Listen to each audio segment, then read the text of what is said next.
सभी बच्चों को नमस्कार। आज हम प्रत्यावर्ती धारा स्रोत प्रत्यावर्ती धारा के अगले लेक्चर में प्रवेश कर रहे हैं। ठीक है, कक्षा 12वीं फिजिक्स अध्याय 6 प्रत्यावर्ती धारा।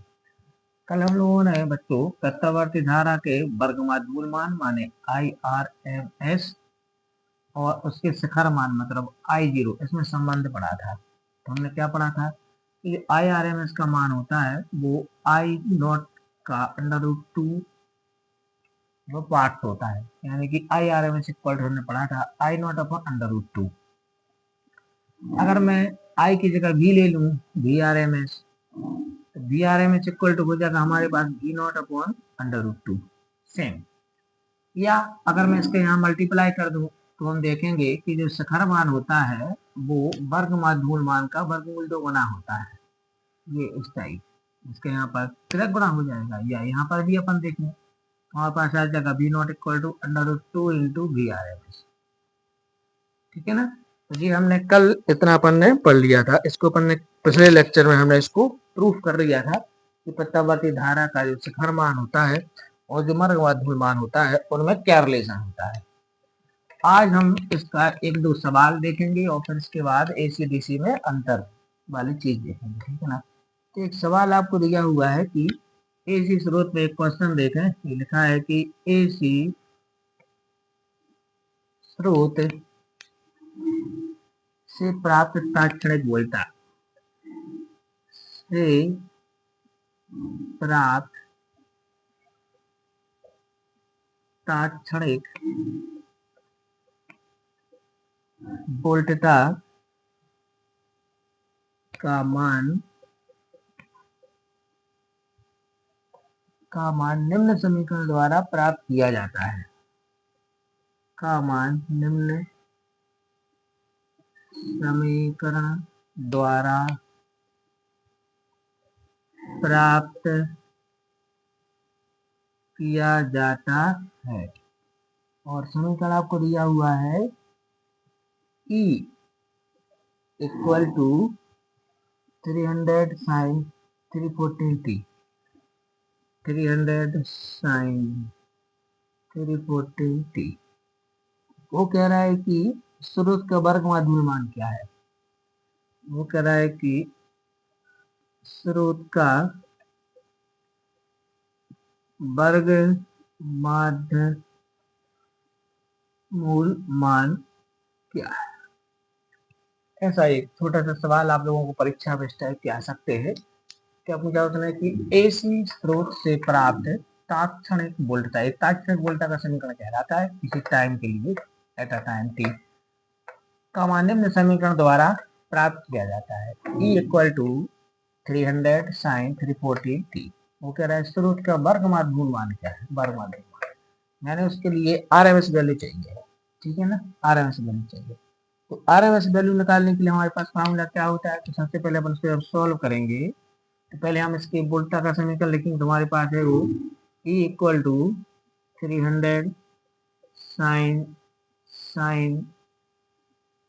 314t। अब आप इसकी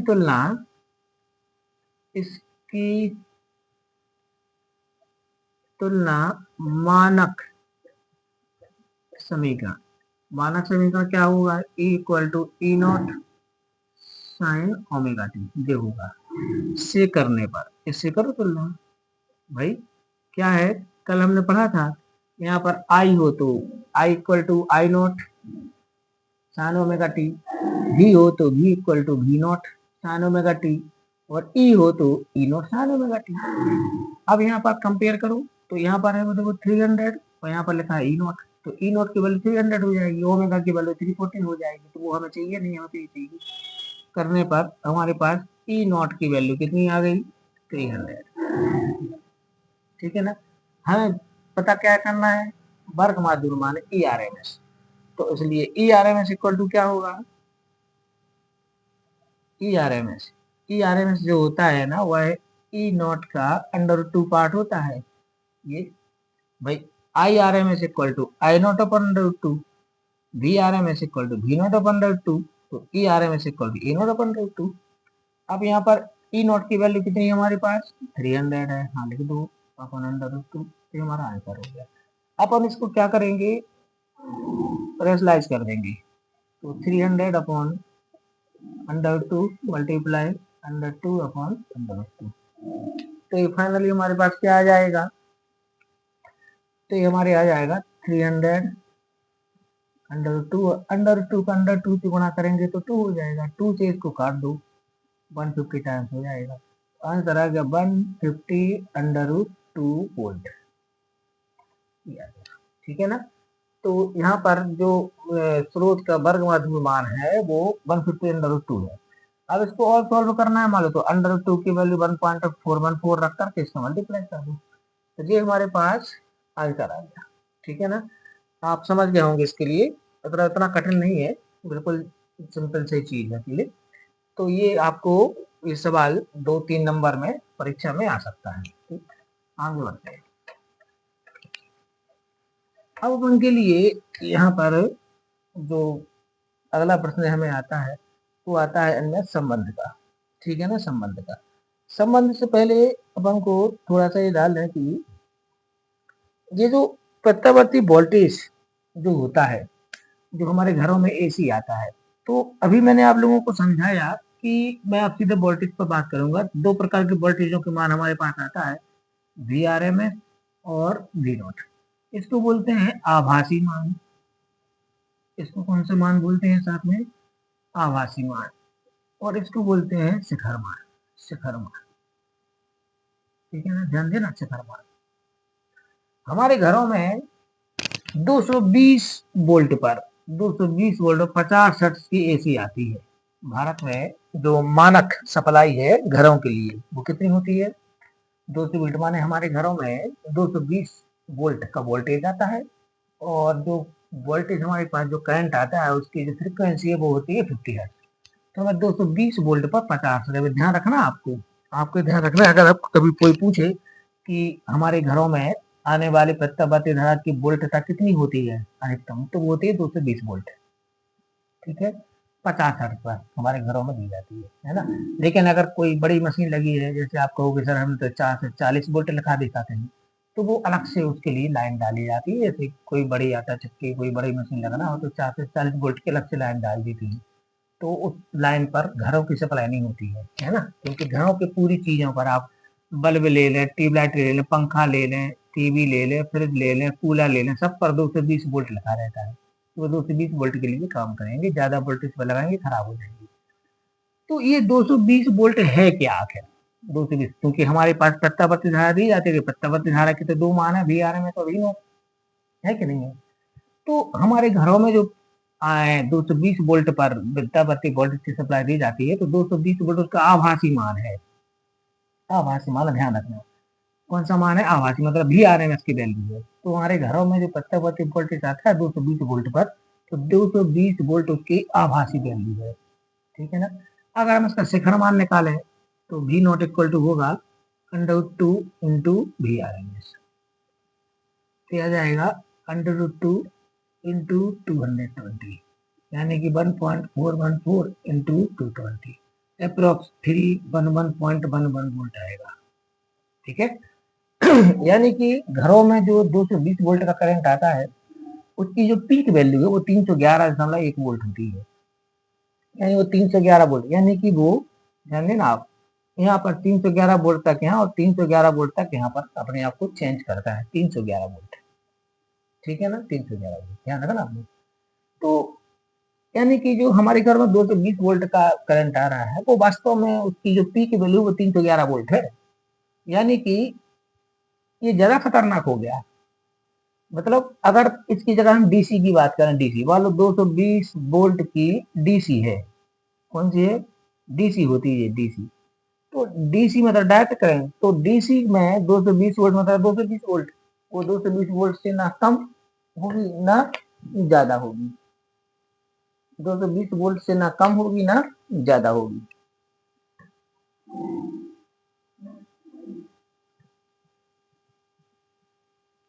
ठीक है ना, 220 वोल्ट से ना तो कम होगी ना ज्यादा होगी। लेकिन अगर 220 वोल्ट की एसी है तो वो वास्तव में 220 वोल्ट की है, लेकिन 311 वोल्ट का झटका मारेगी। 311 वोल्ट का वो करंट मारेगी आपको, जबकि ये 220 मतलब 220 रहेगी। इसका मतलब हुआ कि समान वोल्टता की जो एसी होती है, एसी वो डीसी से ज्यादा खतरनाक होती है। यानी कि डीसी 220 वोल्ट मतलब 220 वोल्ट और ये 220 वोल्ट मतलब 311 वोल्ट। तो आपसे प्रश्न आता है कि एसी और डीसी में कौन ज्यादा खतरनाक है, तो हमें आंसर देना है कि समान वोल्ट की एसी और डीसी में से एसी अधिक खतरनाक है, क्योंकि एसी 220 वोल्ट एसी का आभासी मान होता है, जबकि इसका शिखर मान 220 का वर्गमूल 2 गुना अर्थात 311.11 वोल्ट होगा। इस प्रकार 220 वोल्ट आभासी मान वाली एसी वास्तव में 311 वोल्ट का झटका देगी। इसी कारण से समान वोल्ट की एसी डीसी से अधिक खतरनाक होती है। ये ध्यान रखना, ये प्रश्न आपको परीक्षा में कई बार पूछा गया है कि दोनों में कौन अधिक खतरनाक होता है। ठीक है, तो मैं फिर से आपको एक बार बता दूं कि समान वोल्टता की जो एसी होती है वो डीसी से अधिक खतरनाक होती है। अब हम एसी माने प्रत्यावर्ती धारा और डीसी मतलब विस्प धारा, इन दोनों में अंतर पढ़ रहे हैं। इन दोनों में अंतर पढ़ रहे हैं, ठीक है ना। किस में अंतर पढ़ रहे हैं हम? एसी और डीसी में। समान वोल्ट की एसी समान वोल्ट की डीसी से अधिक खतरनाक होती है, ये हमने पढ़ा। अब हम एसी और डीसी में अंतर को देख रहे हैं, ठीक है ना। एसी और डीसी में अंतर। तो चलिए सबसे पहले आ जाएगी इसकी परिभाषा। सबसे पहले अंतर में क्या बोलना है इसकी अपन को? परिभाषा। तो क्या बोलेंगे इसमें? वह धारा जिसका परिमाण और दिशा दोनों समय के साथ आवर्ती रूप में बदलते हैं प्रत्यावर्ती धारा या एसी कहलाती है। इसमें वह धारा जिसकी दिशा समय के साथ नहीं बदलती है, परिमाण बदले या ना बदले, वो डीसी कहलाती है, ठीक है ना। तो पहला हमारा क्या आ गया? पहला हमारा क्या आ गया? परिभाषा, ठीक है ना। दूसरा आता है कि एसी प्रत्यावर्ती धारा चुंबकीय प्रभाव नहीं दर्शाती। क्या बोलेंगे अपन? कल पढ़ा था अपन ने, चुंबकीय प्रभाव नहीं दर्शाती, और ये वाली क्या करती है? दर्शाती है। चुंबकीय प्रभाव प्रदर्शित करती है, दर्शाती है, ठीक है ना। तो एसी चुंबकीय प्रभाव प्रदर्शित नहीं करती है, डीसी चुंबकीय प्रभाव प्रदर्शित करती है। इसी प्रकार से रासायनिक प्रभाव प्रदर्शित नहीं करती। एसी रासायनिक प्रभाव प्रदर्शित नहीं करती, ये प्रदर्शित करती है। रासायनिक प्रभाव प्रदर्शित करती है, ठीक है ना।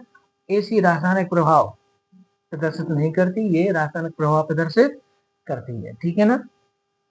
अगला हमारे पास आता है, कल्पना से याद करो, इसका मापन करने वाले यंत्र, एसी का मापन करने वाले यंत्र ऊष्मीय प्रभाव पर आधारित होते हैं।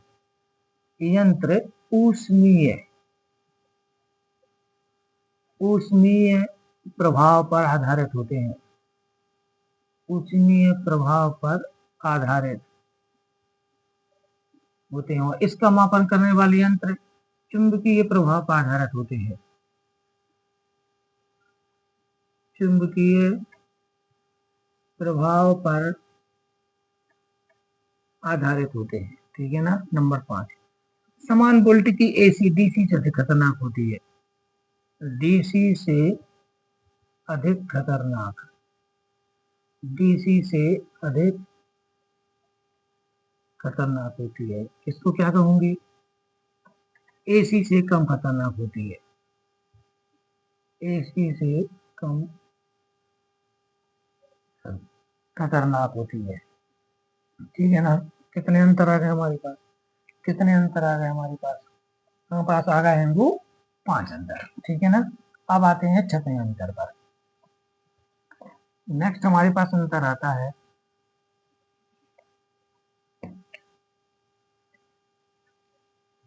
इसे अपन एसी को बिना ऊर्जा क्षय के या बहुत कम ऊर्जा क्षय के साथ लंबी दूरी तक प्रसारित कर सकते हैं, या यूं मान लीजिए इसके साथ ट्रांसफार्मर का प्रयोग किया जा सकता है।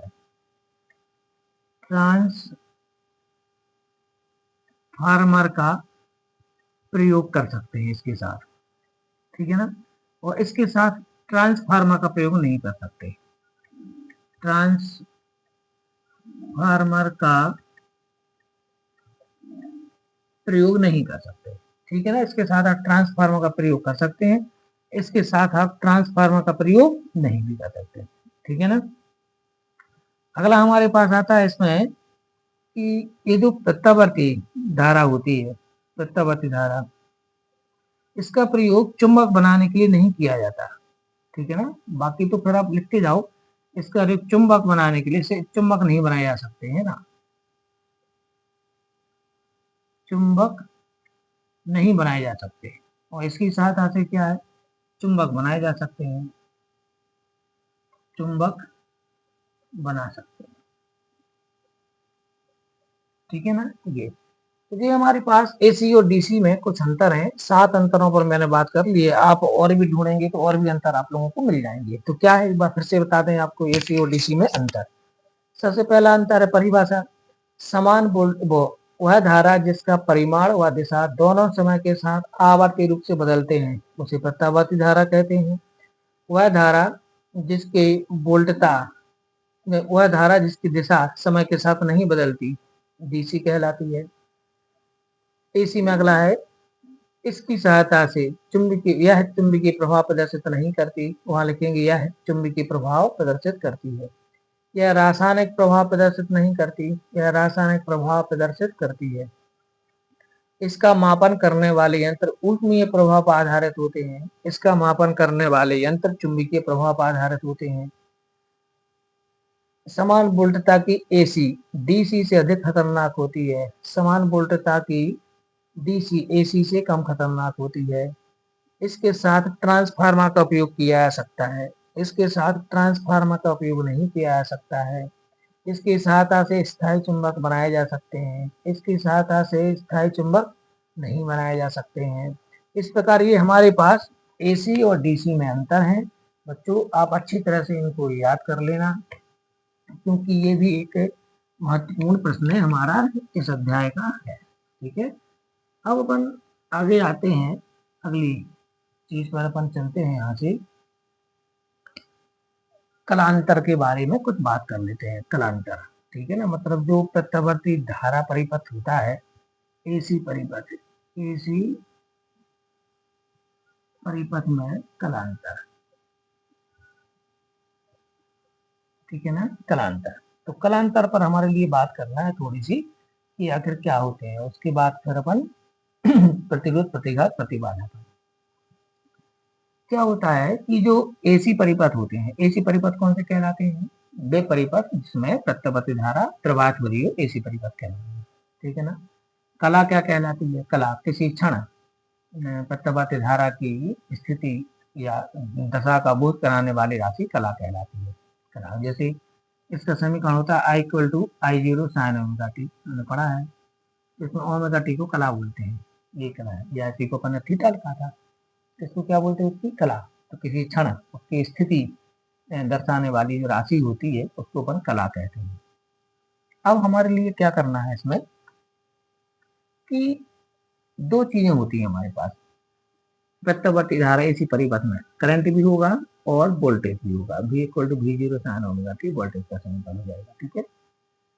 अब मैं थोड़ी देर के लिए यहाँ पर एक ग्राफ के द्वारा आपको बताने की कोशिश करता हूँ। जैसे मान लीजिए ये मान लीजिए करंट है, ठीक है ना, करंट है। तो करंट की वैल्यू पहले मान लो जीरो थी, जीरो से अधिकतम हो गई, अधिकतम के बाद फिर जीरो हो गई, फिर अधिकतम हो गई। दो चीजें अपने पास, उसी में मान लो करंट भी होगा, उसी में वोल्टेज भी होगा, विभवांतर भी होगा, क्योंकि विभवांतर और करंट दोनों एक साथ ही तो होंगे। पहले तो विभवांतर आएगा, ये विभवांतर उत्पन्न होगा तो करंट फ्लो होगा उसमें। तो अब यहाँ पर अगर मैं बात करूं कि ये हमारा मान लो ये जो है, ये मान लीजिए ये आई का समीकरण, आई का। तो एक भी का भी हमारे पास ऐसी ग्राफ बनेगा, भी का भी। तो मैं यहाँ पर बनाता हूँ, ध्यान देना जरा कैसे बना रहा हूँ। ये जो लाइन है ये मान लीजिए किसकी है, भी की है। अब मैं एक और चित्र बना रहा हूँ, एक और चित्र बना रहा हूँ। ये मान लीजिए आई का चित्र हो गया हमारा, आई है आई, और अब मैंने भी का बनाया।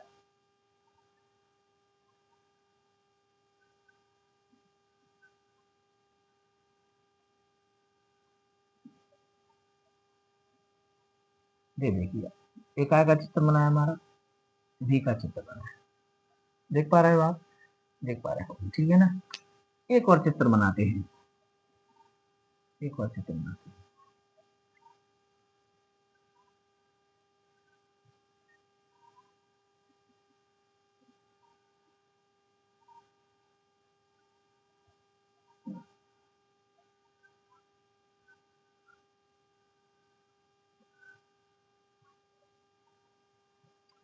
जरा इन 3 चित्रों में आप ध्यान से देखिए, ये डार्क वाली लाइन है I की और ये डॉटेड लाइन है V की।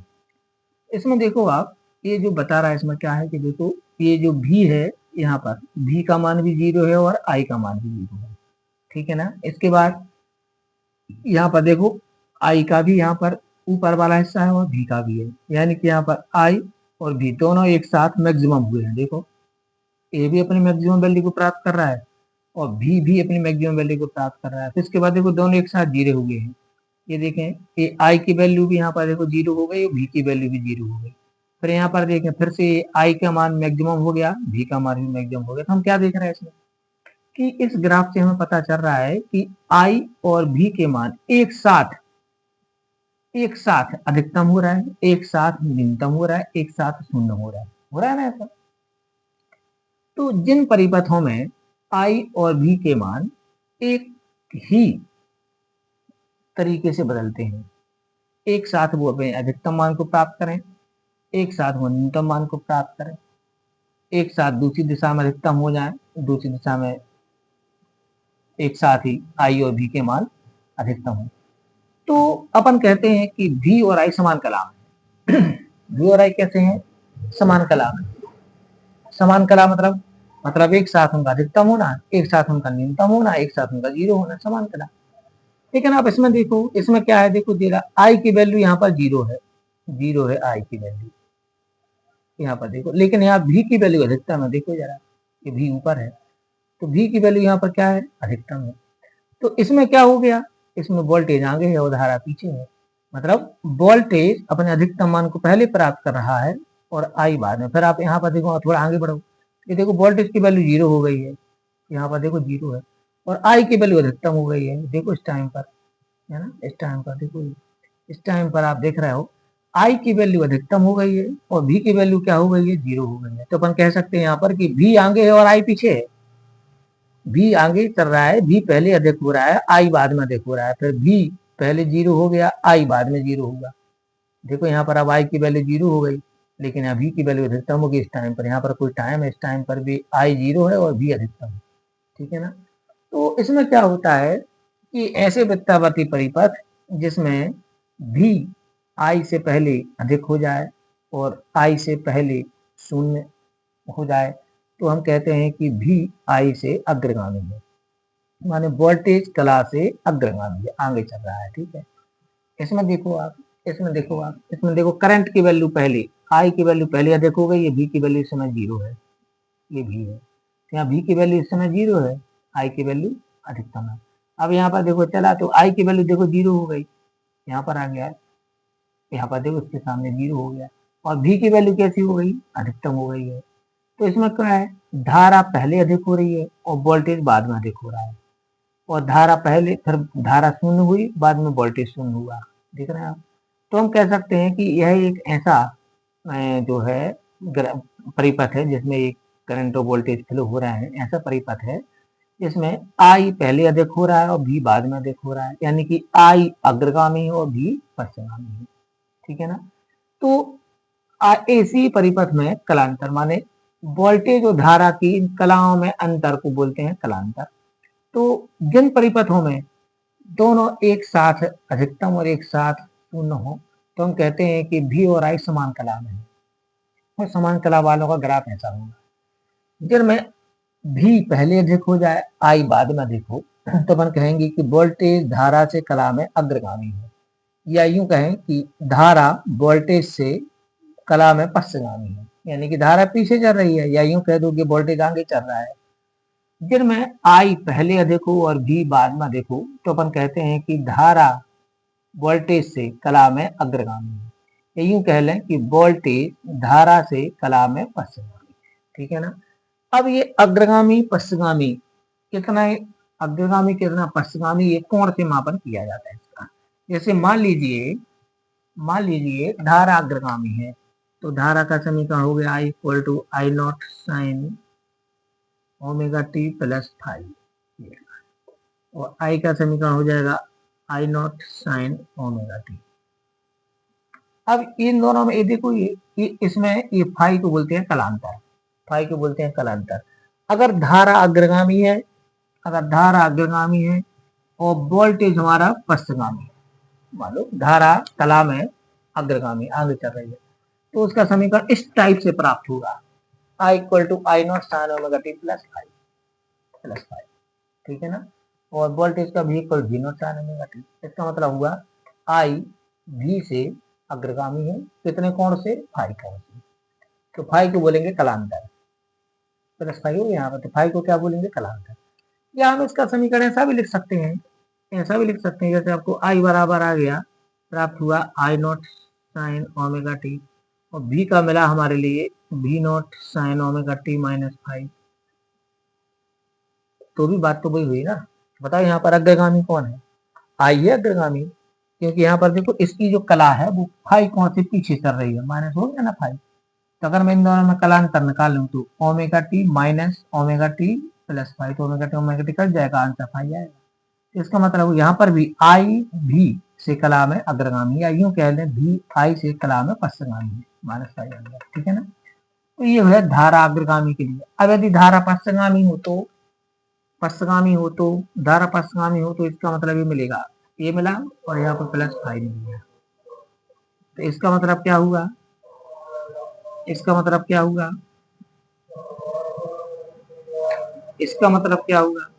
इसका मतलब है कि वोल्टेज धारा से कला में अग्रगामी है, प्लस फाइव लिखा है यहाँ पर, फाइव यहाँ पर कोई कोण होगा, हम आगे पढ़ेंगे तो आपको समझ में आएगा। तो आई इक्वल टू आ गया आई नॉट साइन ओमेगा टी, और भी इक्वल टू हमारे पास आ गया क्या,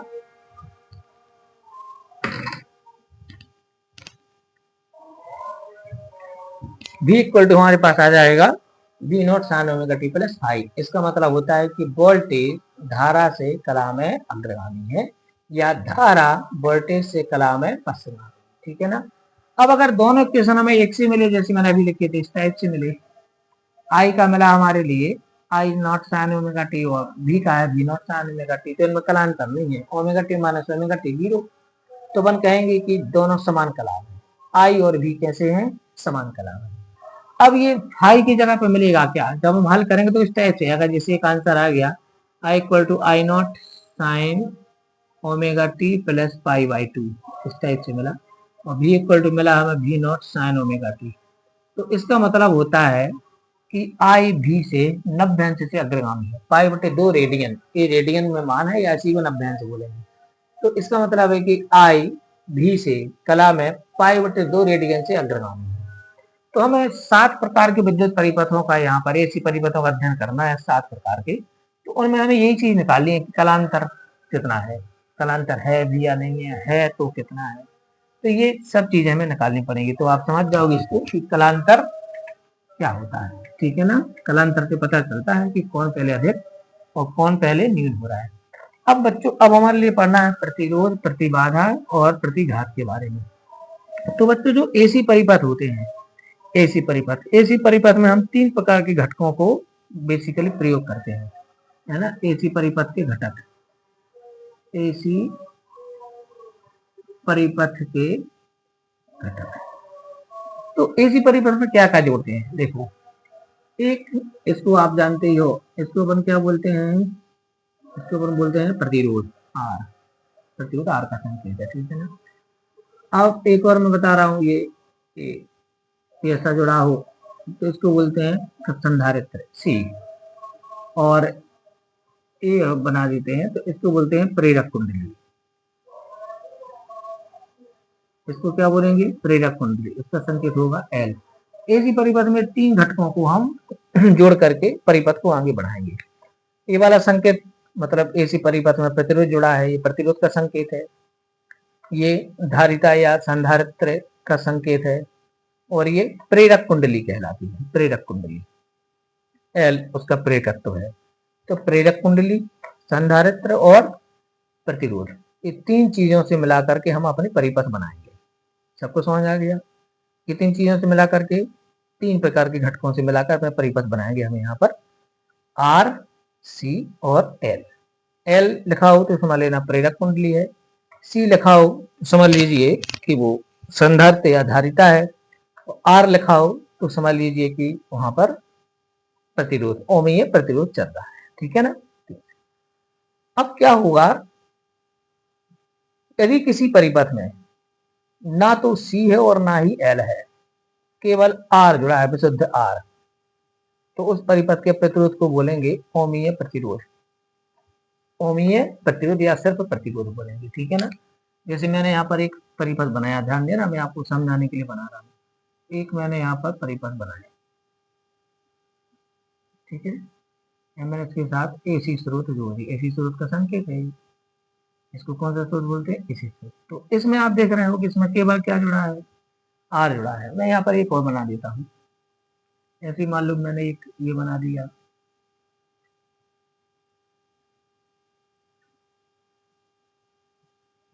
इसमें केवल क्या जुड़ा है? सी जुड़ा है। ऐसे मैंने एक और बना दिया, इसमें क्या जुड़ा है? केवल एल जुड़ा है, एल। मैंने एक और बना दिया,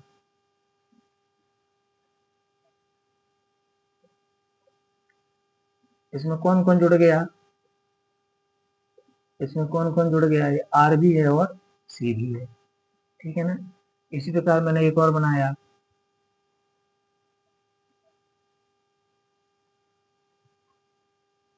तो इस परिपथ में आपने क्या देखा बताओ, उसके साथ क्या जुड़ा है? इसमें आर भी जुड़ा है और एल भी जुड़ा है। जैसे मैंने एक और बनाया,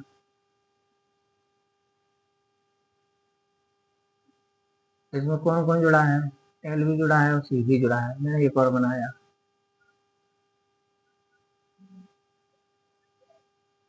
तो इसमें कौन जुड़ा है? तीनों जुड़े हैं। देख पा रहे हो गया आप? ठीक है ना? जरा इन परिपथों को आप ध्यान से देखिए। ठीक है ना? इन परिपथों को आप ध्यान से देखिए। अब हमारे लिए पढ़ना क्या है वो देखें। सबसे पहले आता है हमारा, हम पढ़ रहे हैं वो प्रतिरोध, प्रतिबाधा और प्रतिघात के बारे में। 3 चीजों के बारे में हम यहाँ पर आप अध्ययन करेंगे। प्रतिरोध,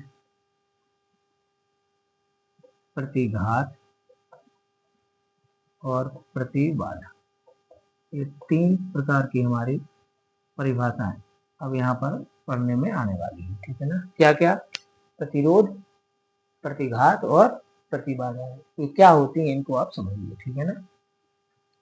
बहुत ध्यान दीजिए। यदि किसी, मतलब किसी चालक द्वारा, कोई भी चालक होता है, कोई भी चालक द्वारा एसी या डीसी में धारा के मार्ग में जो अवरोध पैदा किया जाता है उसको अपन प्रतिरोध कहते हैं।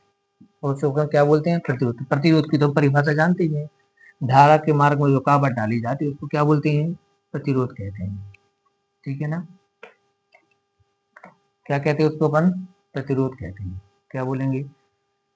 किसी चालक द्वारा, कोई चालक है, चालक मतलब कोई तार हो गया, किसी चालक द्वारा डीसी या एसी परिपथ हो, कोई भी परिपथ हो, उसमें जो रुकावट पैदा की जाती है वो उसका प्रतिरोध कहलाती है।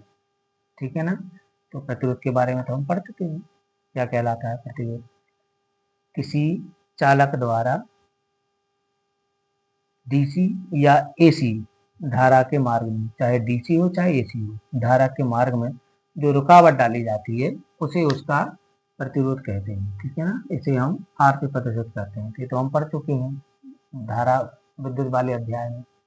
अब आते हैं प्रतिघात क्या कहलाती है। प्रतिघात, अब ध्यान से ना, प्रतिघात प्रत्यावर्ती धारा परिपथ में प्रेरक कुंडली, इन जितने भी जिन परिपथों में ऐसे संकेत बने ये प्रत्यावर्ती धारा परिपथ कहलाते हैं। कौन से परिपथ कहलाते हैं बच्चों? प्रत्यावर्ती धारा परिपथ। इनको हम एसी परिपथ बोलते हैं क्योंकि इसमें एसी स्रोत जुड़ा है। ठीक है? एसी स्रोत परिपथ जब बनाएंगे तो याद रखना अपन को धारा की दिशा नहीं बनाते अपन, क्योंकि वो तो बार बार चेंज होती है। तो इसमें क्या होता है? प्रतिघात वाले में क्या कहलाती है? किसी एसी परिपथ में, किसी एसी परिपथ में प्रेरक कुंडली L या संधारित्र C, माने उसमें केवल L जुड़ा हो और या केवल C जुड़ा हो, केवल क्या जुड़ा हो, L अथवा केवल क्या जुड़ा हो, C जुड़ा हो, तो इनके द्वारा धारा के मार्ग में जो रुकावट डाली जाती है उसे हम प्रतिघात कहते हैं। प्रतिघात, जैसे इसके प्रतिरोध को तो प्रतिरोध कहेंगे, लेकिन इसके प्रतिरोध को प्रतिघात कहेंगे क्योंकि इसमें C अकेला जुड़ा है। इसके प्रतिरोध को प्रतिघात कहेंगे क्योंकि इसमें केवल L जुड़ा है। ये दोनों देखो ध्यान से दोनों। तो किसी एसी परिपथ में, जब एसी परिपथ बोलूं मतलब प्रत्यावर्ती धारा परिपथ होता है। एसी का मतलब एयर कंडीशनर नहीं है, यहाँ पर अल्टरनेटिव करंट है। एसी का फुल फॉर्म क्या है, अल्टरनेटिव करंट। यदि किसी एसी परिपथ में प्रेरक कुंडली L या शब्द लगा है संधारित्र C के द्वारा धारा के मार्ग में उत्पन्न रुकावट को उसकी प्रतिघात कहते हैं। प्रतिघात, ठीक है ना। इसे हम X से प्रदर्शित करते हैं। प्रतिघात को कैपिटल X से प्रदर्शित करना है। अब यदि उस परिपथ में केवल L जुड़ा है तो अपन उसको XL बोलेंगे, और यदि C जुड़ा है तो हम XC बोलेंगे, ठीक है ना। तो इसको बोलते हैं हम प्रेरण प्रतिघात या प्रेरकत्व प्रतिघात। इसको बोलते हैं धारिता प्रतिघात या संधारिता प्रतिघात, ठीक। तो क्या बनी परिभाषा प्रतिघात की, यदि किसी ऐसी परिपथ में केवल प्रेरक कुंडली या केवल संधारित्र जुड़ा हो तब उस परिपथ में धारा के मार्ग में उत्पन्न रुकावट को प्रतिघात कहते हैं। क्या बोलते हैं, प्रतिघात। इसे X से प्रदर्शित करते हैं। अब ये दो टाइप की हो जाएगी। अगर केवल L जुड़ा है तो उसको बोलेंगे हम प्रेरक प्रतिघात या प्रेरकत्व प्रतिघात, और यदि केवल C जुड़ा है तो उसको बोलेंगे हम धारिता प्रतिघात, ठीक है ना। अच्छा, X R नहीं होता है, R जुड़ा हो तो फिर वो प्रतिरोध कहलाएगा। R जुड़ा हो तो जैसे इसको ये इसके जो है प्रतिरोध को प्रतिरोधी कहेंगे, लेकिन इसके प्रतिरोध को प्रतिघात कहेंगे और इसके प्रतिरोध को भी प्रतिघात कहेंगे। क्योंकि इसमें C जुड़ा है तो इसको बोलेंगे धारिता प्रतिघात और इसको बोलेंगे प्रेरकत्व प्रतिघात। अब आते हैं प्रतिबाधा। ये दो चीजें समझ गए आप। प्रतिबाधा, यदि किसी एसी परिपथ में L, C और R तीन होते हैं हमारे पास। क्या क्या होता है, L होता है, C होता है और R होता है, ठीक है ना। तीन चीजें होती हैं।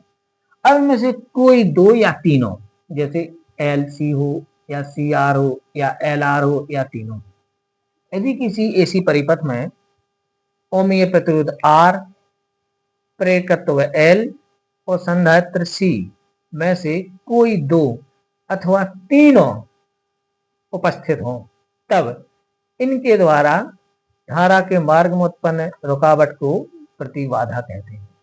प्रतिबाधा, क्लियर है।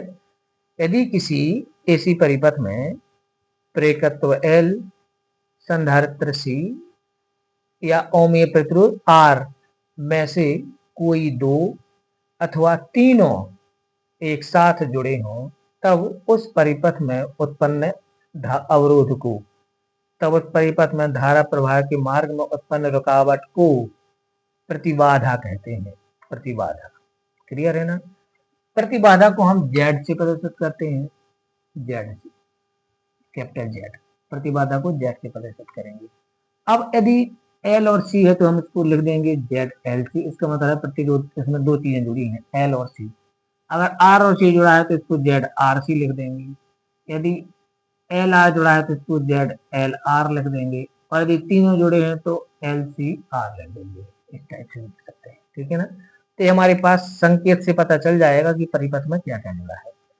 फाइनली अब मैं अगर तीनों के बारे में एक बात कहूं तो तीनों प्रतिरोध हैं, तीनों प्रतिरोध ही। ये भी एक प्रकार का प्रतिरोध है, ये भी एक प्रकार का प्रतिरोध है, ये भी एक प्रकार का प्रतिरोध है। इसलिए एक बात इसमें बहुत कॉमनली याद रखना है हमें कि प्रतिरोध, प्रतिघात और प्रतिबाधा प्रत्येक का मात्रक ओम होता है। मात्रक क्या होगा सभी का, ओम। आपसे कोई पूछे प्रतिरोध का SI मात्रक ओम, प्रतिघात का मात्रक ओम, प्रतिबाधा का मात्रक ओम, तो इनमें से प्रत्येक का मात्रक ओम होता है, ठीक है ना। क्यों, क्योंकि ये भी प्रतिरोध है, ये भी एक प्रकार का प्रतिरोध है, ये भी एक प्रकार का प्रतिरोध है, ठीक है ना। घटकों के आधार पर इनके नाम अलग अलग रख दिए हैं। तो क्या आ गया प्रतिरोध? किसी ऐसी परिपथ में चालक द्वारा धारा के मार्ग में उत्पन्न रुकावट को प्रतिरोध कहते हैं, आर से प्रदर्शित करते हैं। किसी ऐसी परिपथ में प्रेरकत्व L अथवा संधारित्र C में से किसी एक के जुड़े होने पर उसके द्वारा धारा के मार्ग में जो रुकावट डाली जाती है उसे हम प्रतिघात कहते हैं। दो प्रकार की हो जाएगी, L जुड़ा हो तो प्रेरकीय प्रतिघात और C जुड़ा हो तो धारितीय प्रतिघात प्रतिबाधा। यदि किसी ऐसी परिपथ में L, C अथवा R में से तीनों अथवा कोई दो एक साथ उपस्थित हों तब उस परिपथ में धारा के मार्ग में उत्पन्न रुकावट को प्रतिबाधा कहते हैं। इसे Z से प्रदर्शित करते हैं, ठीक है ना। प्रत्येक का ऐसा मात्रक क्या होता है? ओम होता है। प्रत्येक का मात्रक क्या होता है? ओम। तो जी हमारे पास हो गया प्रतिरोध, प्रतिबाधा और प्रतिघात, ठीक है ना। अच्छा, जैसे वहां पर हमने पढ़ा था कि प्रतिरोध के व्युत्क्रम को हम बोलते हैं चालकता। प्रतिरोध के व्युत्क्रम को क्या बोलते हैं? चालक। ऐसे यहाँ ध्यान रखना है। प्रतिबाधा के व्युत्क्रम को प्रवेश्यता कहते हैं। प्रवेश्यता। प्रतिबाधा के जो वो होता है क्या कहते हैं, व्युत्क्रम के व्युत्क्रम को प्रवेश्यता कहते हैं। प्रवेश्यता, ठीक है। अब प्रतिरोध, प्रतिघात और प्रतिबाधा या तीन घटक है, इसके आधार पर ऐसी परिपथ 7 प्रकार के होते हैं। तो ये हम अभी बाद में इसका हम अध्ययन करेंगे, ठीक है। लेकिन उसके पहले मैं आप लोगों को बता दूं, ये इंपॉर्टेंट प्रश्न है। प्रतिरोध, प्रतिघात और प्रतिबाधा में अंतर।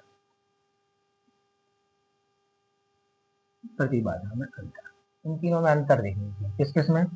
प्रतिरोध हुआ, प्रतिघात हुआ और प्रतिबाधा, तीनों में अंतर आपको परीक्षा में पूछा जा सकता है। तो इसमें अंतर आएगा तो नंबर 1 पर आपको लिखना है परिभाषा। पहले नंबर पर आपको क्या लिख देना है? इसकी परिभाषा लिख देनी है। क्या आएगी? किसी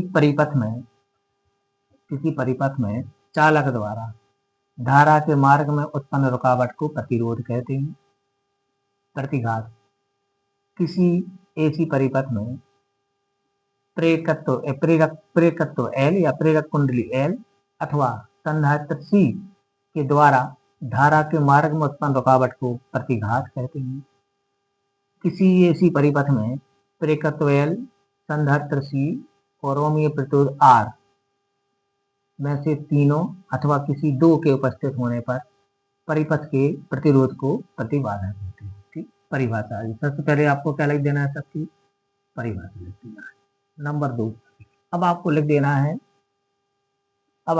है यहाँ पर इनके संकेत लिख सकते हो। पहले नंबर इनके संकेत लिख सकते हो, ठीक है ना, या आप लिख सकते हो आवृत्ति पर, है ना। तो अपन इसको एक बात ध्यान रखना कि जो प्रतिरोध है इसका मान हम जानते हैं, जो हमारे पास धारा आती है ना, प्रत्यावर्ती धारा, उसकी आवृत्ति होती है 50 हर्ट्ज, मतलब उसमें फ्रिक्वेंसी होती है। तो इसमें लिखना है प्रतिरोध का मान आवृत्ति पर निर्भर नहीं करता। प्रतिरोध का मान आवृत्ति पर निर्भर नहीं करता, ठीक है ना। माने आवृत्ति कुछ भी हो, 50 हर्ट्ज हो, 60 हर्ट्ज हो, 40 हर्ट्ज हो, 70 हर्ट्ज हो, कुछ भी हो, प्रतिरोध का मान आवृत्ति पर निर्भर नहीं करता। ये निर्भर करता है प्रतिघात का मान निर्भर करता है। किस पर निर्भर करता है? आवृत्ति पर। इसका मान भी निर्भर करता है, ठीक है ना। तो दूसरा अंतर क्या मिला कि प्रतिरोध का मान AC की आवृत्ति पर निर्भर नहीं करता, प्रतिघात का मान निर्भर करता है, AC की आवृत्ति पर निर्भर करता है, प्रतिबाधा का मान भी निर्भर करता है। नंबर 3,